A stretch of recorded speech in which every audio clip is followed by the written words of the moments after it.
Je suis sûr que Kev Adams se stream. Ah putain, c'est vrai qu'on avait prévu de parler... on avait prévu de parler de Kev Adams à la base. Fallait qu'on parle de NFT un peu.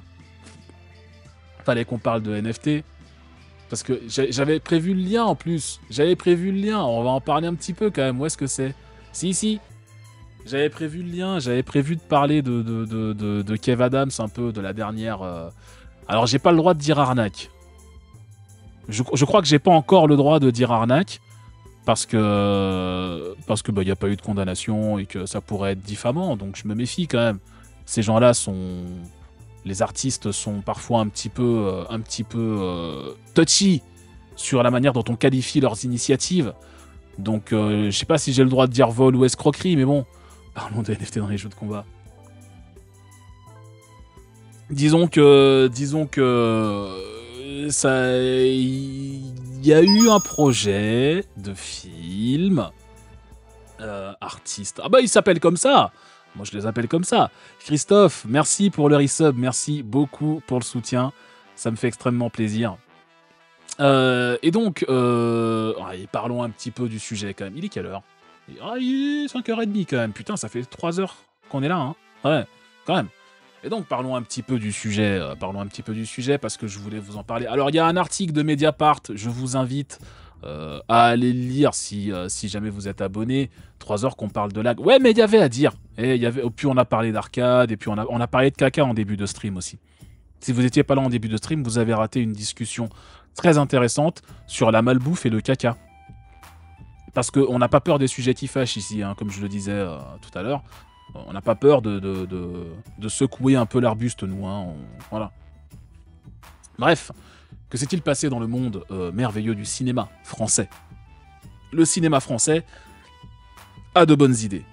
Le cinéma français veut gagner de l'argent. Voilà. Le cinéma français veut gagner de l'argent. Et la dernière idée du cinéma français pour gagner de l'argent, c'était tout à fait logiquement de passer par les NFT. Hein. Voilà.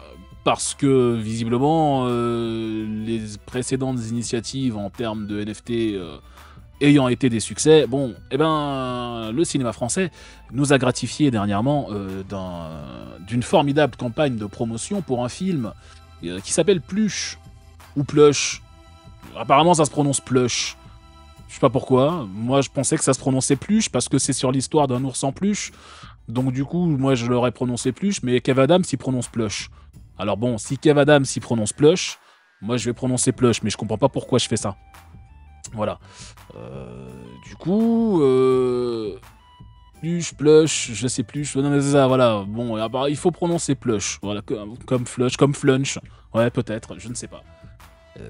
Pour éviter un procès de Canal+. Ah bon? Quoi, Canal+ a une émission qui s'appelle Plush. Tenez-moi au courant, qu'est-ce qui s'est passé. Parce que là, c'est Plush, P-L-U-S-H. C'est écrit à l'anglaise, donc c'est peut-être pour ça qu'il faut le dire plush. Mais je crois que plush, c'est pas vraiment un mot en anglais. Donc, en même temps, il y a probablement un truc chez Canal+, qui est Canal+. C'est peut-être pour ça. Peut-être Canal+, ouais, effectivement. Mais bref, du coup, quelle est cette initiative? Donc, le film s'appelle Plush. S'appelle Plush. Il s'appelle Plush. Et quel est le principe de ce film qui s'appelle Plush? C'est que vous pouvez, si vous le souhaitez, alors je sais pas si c'est encore possible, mais ça l'était l'année dernière, vous pouviez, si vous le souhaitiez, devenir... Alors ça aussi, je mets en doute cette appellation, parce que visiblement, elle ne s'est pas vérifiée, mais vous pouviez devenir coproducteur du film. Voilà. Alors, comment on devenait coproducteur du film Plush? Il fallait acheter des NFT. Voilà. Il fallait acheter des NFT, il fallait envoyer son argent à Kev Adams. Enfin bref, il fallait envoyer son argent à la société de production dont Kev Adams faisait la publicité pour dire voilà, je veux devenir coproducteur du film, voici mon argent et j'aimerais recevoir un NFT en retour parce que je sais pas ce que ça nous apporte, je sais pas vraiment, je comprends pas l'intérêt, mais du coup vous pouviez devenir coproducteur du film en achetant simplement un NFT au prix du NFT. Visiblement certains ont payé des sommes assez astronomiques. Le NFT lui-même était vendu 1250 €. Et évidemment, vous n'étiez pas limité à l'achat d'un seul NFT. Si jamais vous étiez riche et que vous vouliez acheter plusieurs NFT en même temps, c'était possible. Donc vous pouviez acheter 2 NFT, pour 2500 € ou 3 NFT pour 3750 €, ainsi de suite, ainsi de suite, ainsi de suite. Voilà, 1250 €, tu peux t'acheter une borne Neo Geo ou tu peux t'acheter un NFT pour devenir coproducteur de plush. Moi, je dis le calcul, il se réfléchit quand même. Moi, j'hésiterais. Si j'avais 1250 €, j'hésiterais entre la borne Neo Geo et le NFT de plush, quoi. Enfin, à un moment donné, rendez-vous compte. Évidemment, la promesse derrière ça, c'était de devenir coproducteur du film, donc d'avoir un pouvoir décisionnel sur le film, sur le scénario, sur la production. Vous étiez coproducteur, vous pouviez décider de la production du film. En tout cas, c'est censé être le principe. Je ne sais pas tellement comment ils voulaient coordonner plusieurs centaines ou plusieurs milliers de personnes pour coproduire un film, mais bon, c'est pas moi qui fais le film, hein, moi voilà, et donc pouvoir l'annuler éventuellement. Mais surtout, en tant que coproducteur, vous aviez droit à une part des recettes du film. Et c'est là qu'on rentre dans ce qui, dans un autre contexte, ce que j'aurais très clairement qualifié d'arnaque. La vidéo, on peut peut-être la regarder, non, on peut peut-être la regarder sans trop piquer de l'argent à Mediapart. Abonnez-vous à Mediapart. On va pas lire tout l'article, parce que ça se fait pas. Mais sans blague, abonnez-vous à Mediapart, c'est super important. Soutenez la presse indépendante. C'est grâce à eux qu'on peut avoir ce genre de sucrerie sur les projets les plus stupides du cinéma français. Et du coup, voilà. Mais je pense qu'on peut regarder la vidéo pour avoir le contexte de ce qui se passe, parce que cette vidéo-là, elle est intéressante pour comprendre un petit peu de quoi on parle. Je vais mettre la vidéo, je vais mettre la musique en pause. Peu là, voilà. Et il faut coproduire. Alors, yaourt. Coproduisez la chaîne Denis en envoyant 2000 € à l'ordre de Von Yaourt. Retour sur investissement garanti. Retenez bien cette dernière phrase. Retour sur investissement garanti. On va écouter la vidéo et vous allez voir de quoi on parle. Alors c'est en tout petit, c'est pas très grave. Je peux peut-être zoomer à l'arrache. Voilà.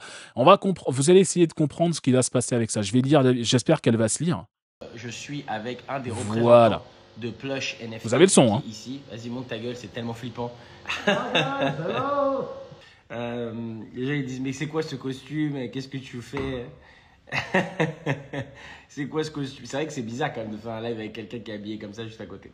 En gros les amis, ce qu'on voulait, il doit transpirer, le pauvre à crier dans son gros ours. Ces NFT vous permettent d'être coproducteur du film, c'est-à-dire ça vous permet d'avoir une vraie part de production du film.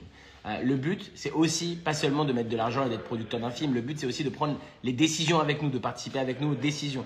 Cette authenticité qui vous permettra d'être au crédit du film, pour ceux qui le souhaitent, qui vous permettra de voter sur les grandes thématiques du scénario, et aussi qui vous permettra de récupérer jusqu'à 80% donc, des bénéfices mondiaux du box-office. La moyenne du box-office mondial est de plus de 700 millions de $. C'est-à-dire que quand on va rendre 80% à la communauté, bien qu'il n'y ait rien de garanti, en moyenne, vous ferez du 6 à 7 fois ce que vous mettez en 24 mois, ce qui est quand même énormissime. Et on a déjà signé 3 films, pas juste un, donc notre roadmap est déjà sur 8 ans et plus. Et vous n'aurez pas besoin de racheter quoi que ce soit, vous prendrez des profits à chaque film. Il y a Dadou qui dit nous allons ruiner des jeunes gens, mais non frérot, on va ruiner personne. Voilà, voilà. La dernière phrase me fait pisser de rire, je suis désolé. La dernière phrase me fait complètement pisser de rire. Donc voilà. Donc il y a tout un article de Mediapart sur cette entreprise.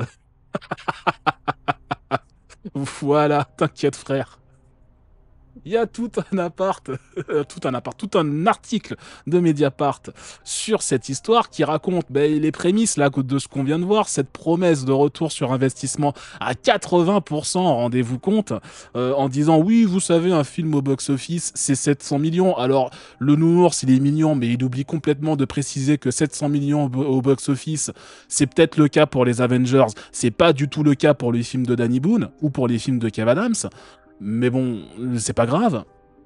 Mais du coup, qui a cru à ça? Malheureusement, il y a des gens qui ont investi. Alors encore une fois, je vais pas lire tout l'article, mais il y a un témoignage dans l'article d'au moins une personne qui a acheté, qui a dépensé 2500 balles, hein, qui a acheté donc, j'imagine bien 2 NFT, et qui a reçu en retour un t-shirt, et qui n'a eu aucun pouvoir décisionnel sur le film, qui n'a pas reçu de retour sur investissement, parce que vous avez peut-être remarqué qu'il n'existe pas de film plush, au cinéma actuellement, qu'il n'y a pas de film plush en DVD ou en Blu-ray, ni sur une plateforme de VOD aujourd'hui. Il n'y a pas de film. Il n'y a pas de film. Actuellement, au moment où on se parle, il n'y a pas de film. Pourtant, on nous a promis un casting énormissime. On nous a produit... on nous a promis forcément du Kev Adams, on nous a promis Éric Judor, Audrey Lamy, Camille Lelouch, Gérard Darmon, Maître Gims. Enfin, ils ont pris un catalogue de tous les noms les plus connus de la pop culture française et ils ont dit tous ces gens-là vont faire un film. Voilà. Ils ont fait une moyenne des chiffres des films du studio Illumination, tout en appelant leur studio Illuminart. Oh, attends, tu penses que c'est ça, Kalé Manoudo? Parce qu'effectivement, c'est un film en 3D, produit par un studio qui s'appelle Illuminart. Alors, il y a peut-être une confusion parce que Illumination, c'est un studio, il faut le savoir, français. Illumination, ce sont les gens qui font Les Mignons, la banana, là, vous connaissez, bon, bah ça c'est Illumination, c'est des Français. Ce sont également eux, alors c'est plus vraiment français maintenant parce que ça s'est exporté pas mal aux USA, mais à la base, Illumination c'est français, et c'est eux qui faisaient la banana et les Mignons, mais c'est également eux qui font le film Super Mario qui cartonne en ce moment au cinéma. Donc j'imagine bien que le film Super Mario, il va taper les 700 millions au box-office, je serais pas surpris. Le film Plush, j'ai un doute. Bon, on verra. Mais voilà, en vrai, allez lire l'article sur Mediapart, c'est extrêmement instructif. Et puis bon, ben ça rappelle, il va faire 700 millions. Oh là là, Von. Oh là là. Oh, ce talent dans le jeu de mots. Je m'incline.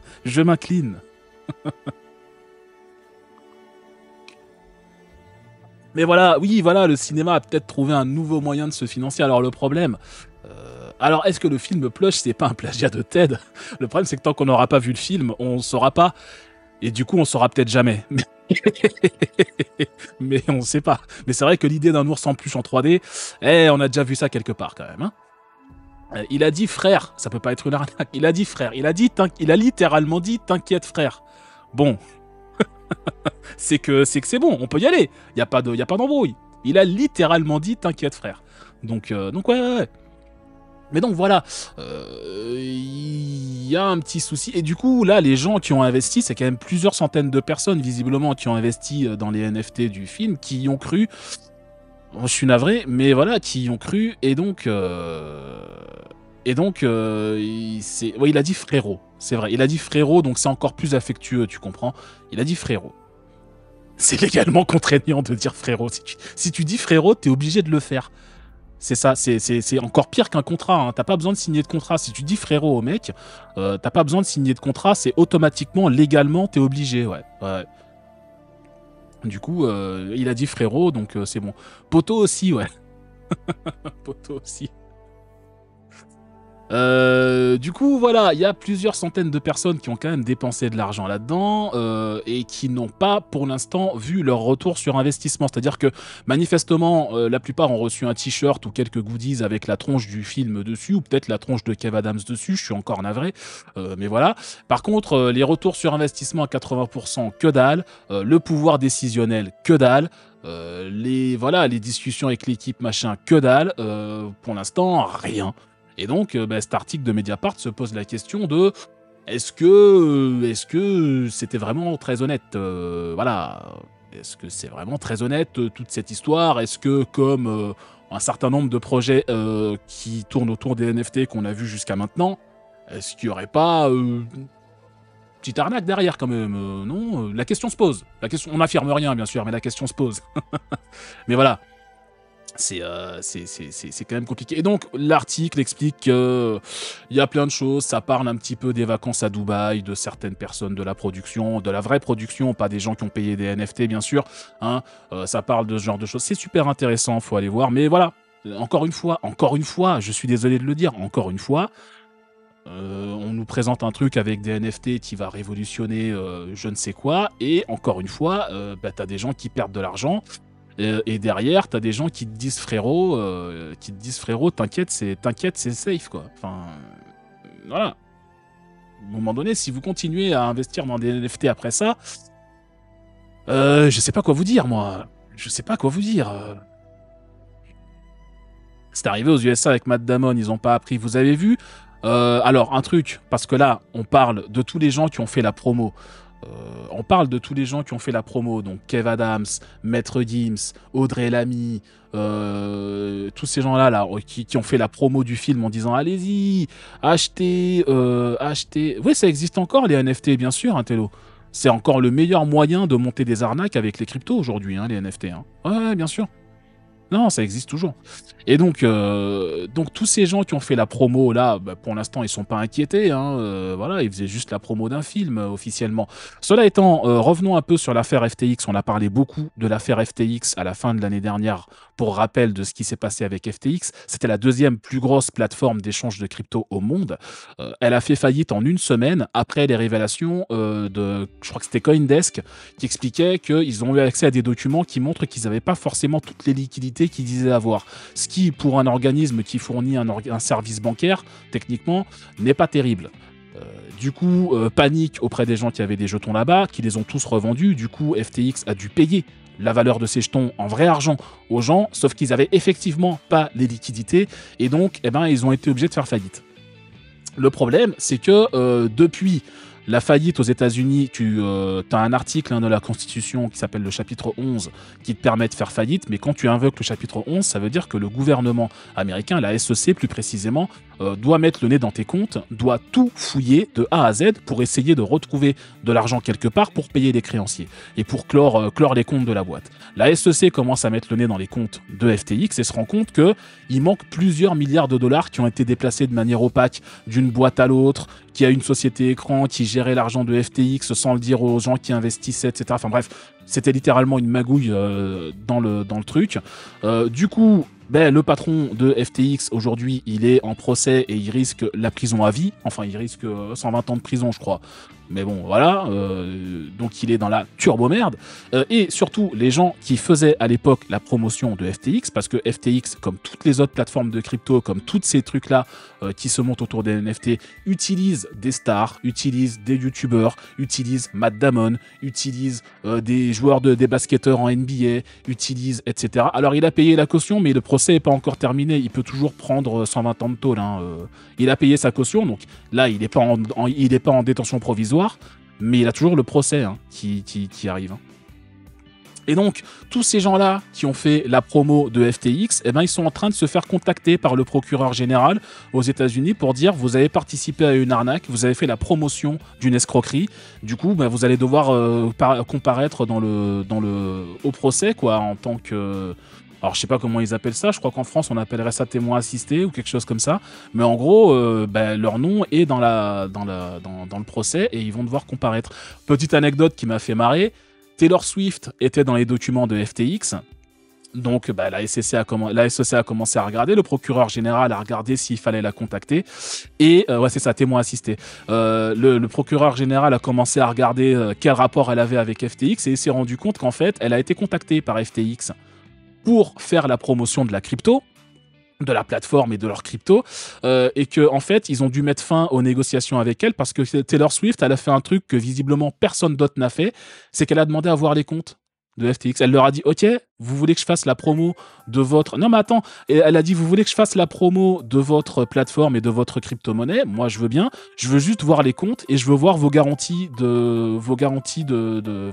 quoi. Et votre assurance et vos trucs pour m'assurer que c'est pas une arnaque.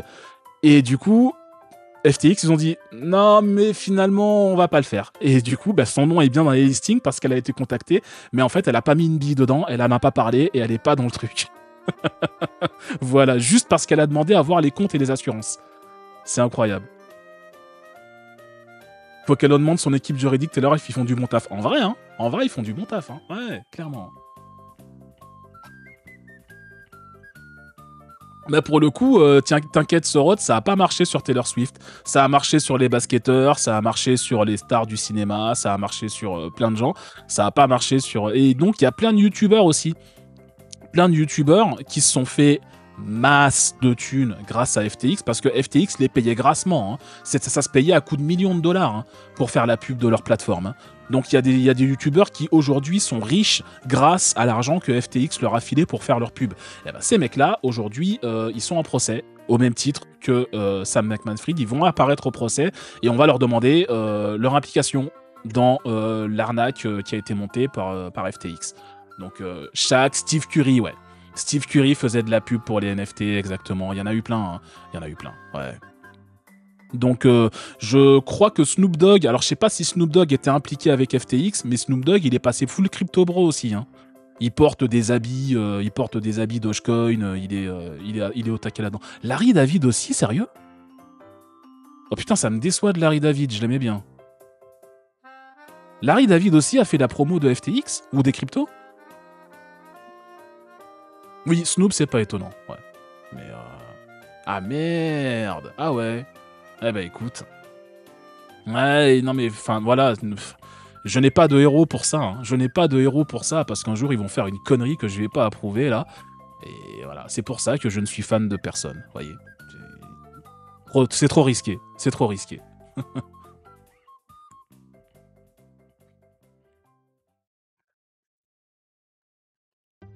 Ouais.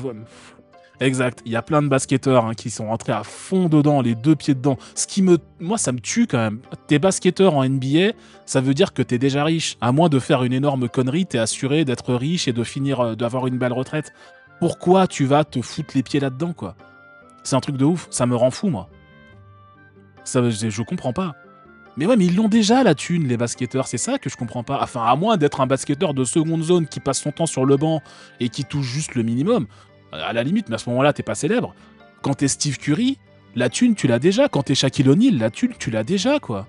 Et même quand t'es Snoop Dogg, la thune, tu l'as déjà. Pourquoi? Je comprends pas pourquoi ils font ça, quoi. Les basketteurs, ils font de la pub pour tout ce qui passe. Ouais, mais qu'ils fassent des pubs pour Nike. Au moins, tu sais que c'est pas éthique, mais bon, tu sais que c'est Nike, quoi. Mais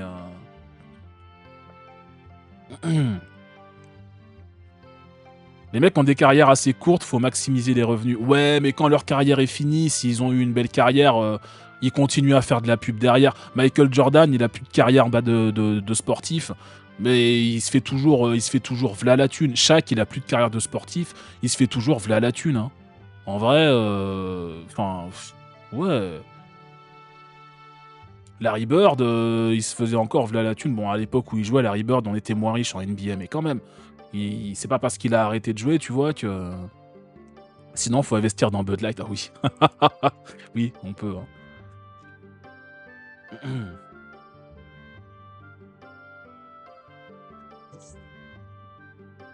Ouais. En NBA, ils ont des ponts d'or.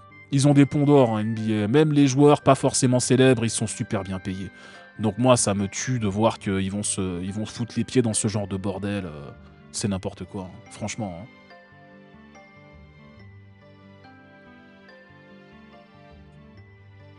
Dans les années 80, les joueurs se faisaient pas trop... Non, c'est vrai, à l'époque, non. À l'époque, moins, ouais. C'est ça, c'est des joueurs comme Michael Jordan qui ont fait que désormais, on paye n'importe quel joueur des milliers et des milliers de dollars. Mais ouais. L'argent appelle l'argent, ouais, mais c'est quelque chose que j'arrive vraiment pas à comprendre. Hein. C'est quelque chose que j'arrive... Enfin, je veux dire, si je gagnais ce que gagne un joueur de NBA, j'aurais besoin de rien. Et je me demanderais pas comment je peux gagner plus d'argent, j'en aurais pas besoin, quoi. Mais ouais, enfin, ouais.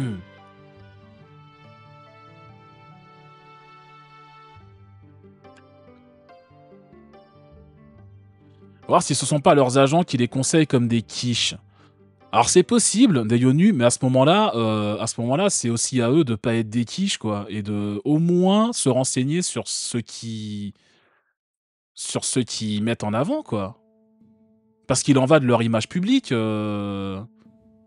mecs se posent pas la question de savoir est-ce qu'ils font pas la pub d'une arnaque, tu vois. Et encore, là on parle des basketteurs. Quand t'es basketteur, honnêtement, hein, un truc que je peux reconnaître aux basketteurs, c'est qu'ils bossent beaucoup. En vrai, ils bossent beaucoup. Regardez le calendrier de la NBA et dites-vous que chaque équipe, il faut qu'elle traverse un pays comme les États-Unis en termes de taille, c'est grand, et que pour jouer un match tous les 2 à 3 jours. Parfois tous les jours. Donc non, quand t'es joueur pro en NBA, tu bosses énormément, donc t'as pas forcément le temps. Par contre, les acteurs d'Hollywood qui se sont jetés à plein dedans, Snoop Dogg qui fout plus rien de ses journées, qui s'est jeté à plein dedans, etc. Franchement, ça me tue quoi, ça me tue.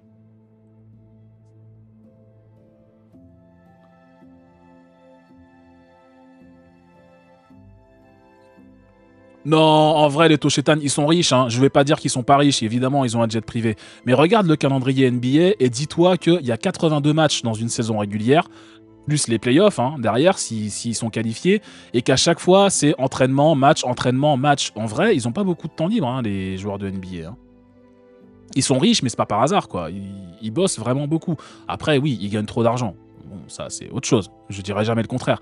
Mais non, non, non, non, non. Pour le coup, un joueur de NBA, c'est beaucoup, beaucoup, beaucoup de taf. Hein. Pour rester au top niveau, pour LeBron James, c'est pas un des meilleurs joueurs de la ligue par hasard, quoi. Je veux dire, il taffe énormément et c'est pas. Et je dirais ça pour les autres sports aussi, hein, le foot, la course, machin. Il y a des joueurs qui sont naturellement bons, mais sinon, en général, c'est beaucoup, beaucoup de travail, quoi. Snoop, il a un sacré poste de défense avec la weed. Ouais, mais enfin, quand même. Quand même.